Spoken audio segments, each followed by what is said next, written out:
इस समय मैं देश के कुछ नौजवानों के साथ हूं। देश की 1/3 आबादी 30 साल से कम के युवाओं की है। उनकी बात, उनकी चर्चा मेन स्ट्रीम मीडिया या सियासत में बहुत कम होती है। नौजवानों के मुद्दे बहुत कम चर्चा में रहते हैं। इसलिए हमने तय किया कि देश की एक मानिंद यूनिवर्सिटी बीएचयू के छात्रों के साथ संवाद किया जाए और जानने की कोशिश की जाए कि युवाओं के बीच माहौल क्या है। आजकल उत्तर प्रदेश समेत जितने राज्य हैं, अगर उनमें कॉम्पिटिटिव एग्जाम्स होते हैं, दरोगा से लेके मास्टर तक पर्चे आउट हो जाते हैं। चाहे वो कांग्रेस शासित राज्य हो, चाहे वो बीजेपी शासित राज्य हो, इन राज्यों के सामने परीक्षाएं कराना एक बहुत बड़ी चुनौती है। यहां तक कि विश्वविद्यालयों की परीक्षाओं के पर्चे भी लीक हो जा रहे हैं। ऐसे में देश का नौजवान करे तो क्या करे और उनके मुद्दों पर सियासत या मीडिया कितना ध्यान दे रही है, यही जानने के लिए, यही माहौल जानने के लिए मैं युवाओं के बीच में हूं। आप देखिए,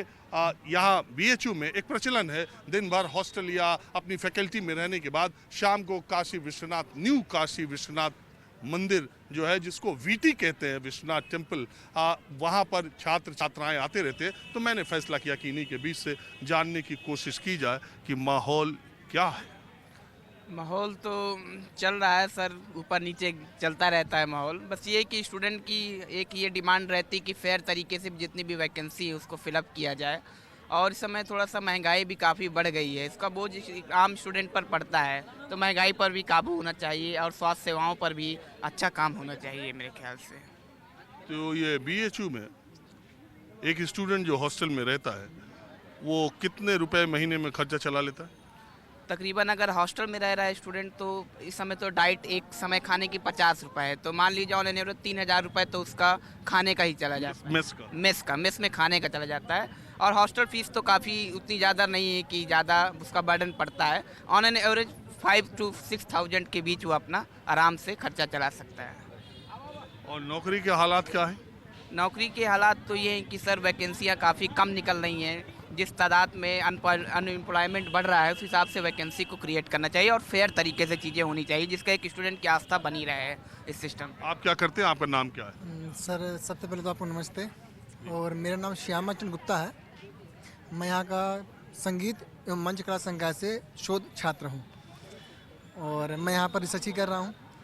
तो जो जिस विषय पे आप बात कर रहे हैं कि एक फेयर तरीके से वैकेंसी को लेकर के, इसके लिए तो सबसे बड़ा मुद्दा यही है कि सरकार को एक कमेटी या एक गठन सिर्फ और सिर्फ फेयर तरीके से ही एग्ज़ाम हो, जिससे पेपर लीक ना हो, इसके लिए बनानी चाहिए।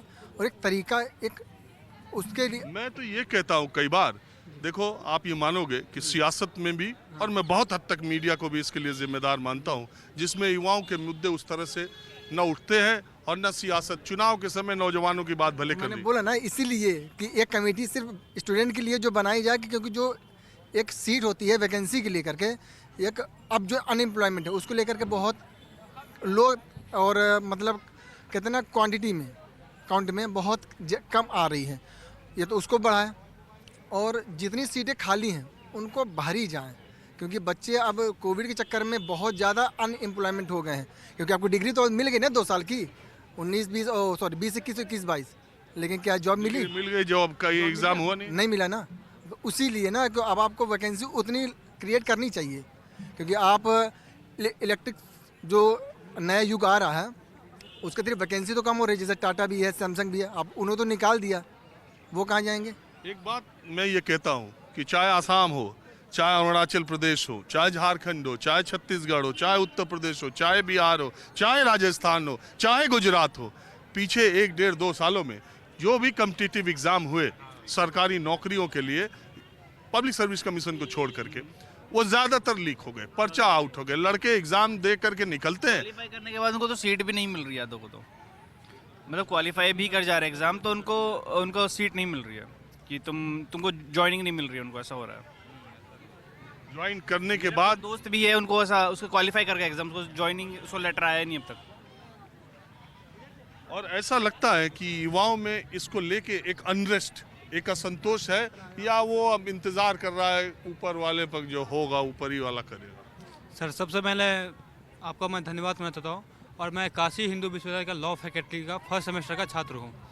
मैंने एक्चुअली हम लोग दूर दराज क्षेत्रों से दूसरे स्टेट से यहाँ पे आते हैं।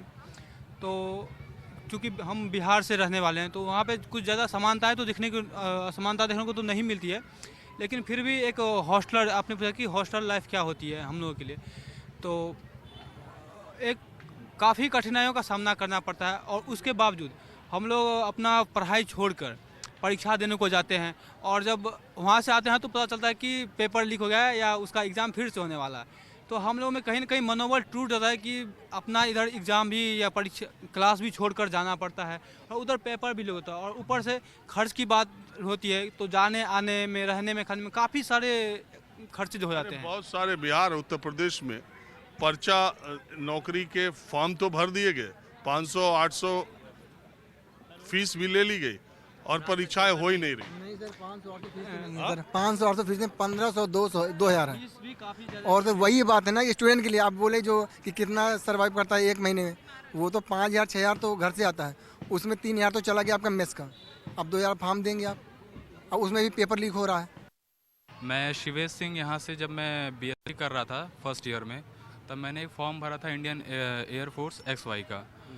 तो कोविड के टाइम पे 23 मार्च को मेरा एग्ज़ाम होने वाला था, तो उस दिन 21 मार्च को ही लॉकडाउन लगने की वजह से वो एग्ज़ाम पोस्टपोन हो करके नवंबर 19 में हुआ, और उसका मेडिकल वगैरह सब कुछ क्लियर हो गया, और हमें ये आश्वासन दिया गया कि हमारा ज्वाइनिंग लेटर बहुत जल्दी आ जाएगा। उसके बाद 2 सालों से लगातार मतलब सिर्फ एक नोटिस दिया जाता था पोर्टल पे कि आपका जो ज्वाइनिंग लेटर है, इनरोलमेंट है, वो पोस्टपोन कर दिया गया है कुछ दिनों के लिए। और तब तक अग्निवीर योजना अचानक से एक प्रेस कॉन्फ्रेंस में गैर संवैधानिक तरीके से सरकार ये अनाउंसमेंट करती है कि पिछली सारी वैकेंसियाँ रद्द करी जाती हैं, आगे से एक नई स्कीम लाई जाती है अग्निपथ, उसके थ्रू आपको 4 साल की तरह 4 साल के लिए लिया जाएगा। उसके बाद फिर आप जैसे हजारों युवा हैं जिन्होंने परीक्षा क्वालिफाई कर ली थी, उनका क्वालिफाई ना कर पाना, एग्ज़ाम लीक हो जाना, ये अलग चीज़ है। एक एग्ज़ाम क्वालिफाई कर लो, अपने टैलेंट को मतलब पूरी चीज़ अपने मतलब अचीव कर लो, उसके बाद फिर सरकार यहाँ पे मनोबल ऐसे तोड़ती है बिल्कुल गैर संवैधानिक तरीके से कि भैया आपको मतलब ज्वाइनिंग का कोई हक नहीं है।